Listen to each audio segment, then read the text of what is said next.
Well, you certainly set me a challenge this time, Raggy. I can't resist it, because after doing those 2 studies for you and you being so grateful and so kind about it, and I was struggling as well, I must admit I haven't been doing portraits a while, I thought I would set myself a further challenge and cheer you up even more, because that was your wife a few years ago and she's a very attractive lady still. And I thought, well, it'd be rather nice, having just made friends on Facebook now and seen some photographs of her. I've taken this one off with the Liberty, and I think it would be a very nice one to do with her present day as a pastel. So I'm going to use a large sheet of Ingres paper here, and my soft pastels, the Unison pastels, and some other colours as well, to have a go at a large portrait, something I haven't done for a long time. So it'll certainly push me, and I hope that it justifies the time and the materials by representing your wife and making a reasonable job of it. And hopefully you'll be pleased with it. We'll see anyway, so I'm going to struggle with this, I know, but it'll be a good challenge for me, won't it? So while I'm doing it, I'll share it with you guys. So moving from the acrylics this time to the pastels, there's my set of Unisons. Nice big sheet of paper ready to go on the drawing board. And the first thing we're going to do is just mark out into quarters and eighths, so halfway, quarters, possibly eighths on the long side. I'll do the same on the photograph and then just see if I can get this basic drawing mapped out to proportions before I start working up the colours.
taking a photograph of the actual work and then putting it next to the photograph you're working from on the computer can be a very useful way of seeing discrepancies.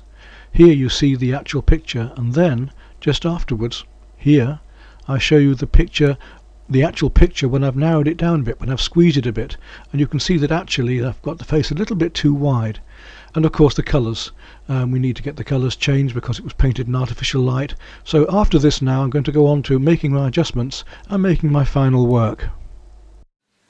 Well, as you see from those photographs, which unfortunately bring out some of the colours a bit too much as well, the face is a little bit wider here, and I want to just bring it down a little bit, not too much. Also adjust these colours, which were done in artificial light, so that they're going to be a bit strong on the blues in places, and we'll have to darken those back a bit. So I need to just come in here and take this down a fraction with the dark, so that it just merges into the background here a bit more.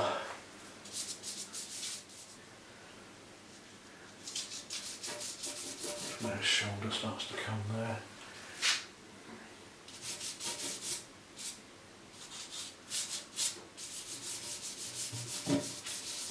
Don't want too much texturing of the paper left behind.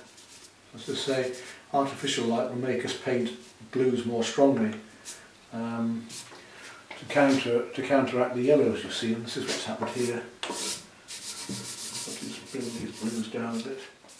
Green's a useful colour to have on there because the green will let the reds come forward and balance it a lot better. Got a lot of just fine adjustments to do just here at the minute. You see the difference that makes already. It's brought her whole face in more.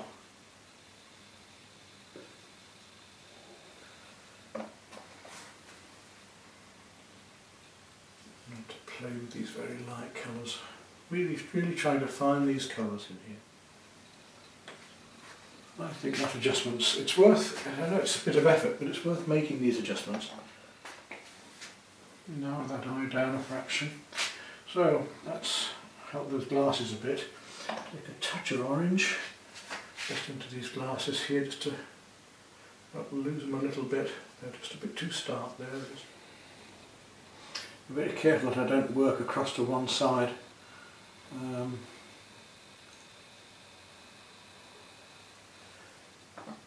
must stay in front of the picture as much as possible to see what I'm doing.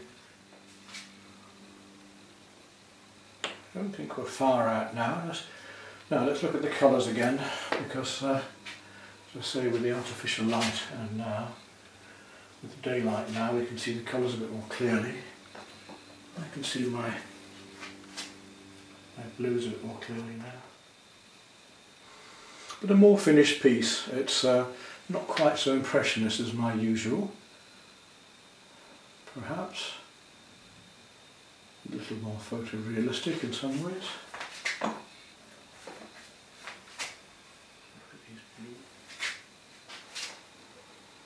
The face is still a little bit wide, I think, but we're not far out. Coming back to the dark down here, because all of this could be cut away. You could easily lose a lot of this down here.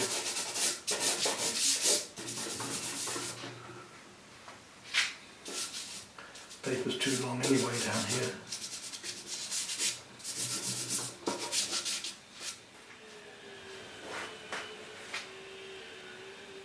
Yes, we'll do it in black. It'll just remain subtle.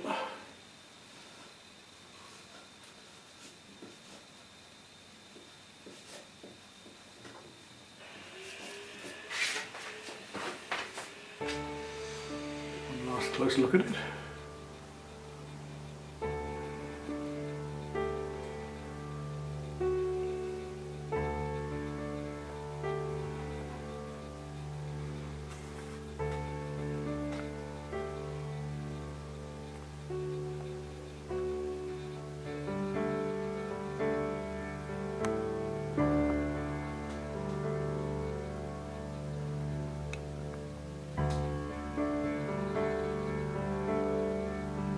Modelling is handled. All these reflected lights.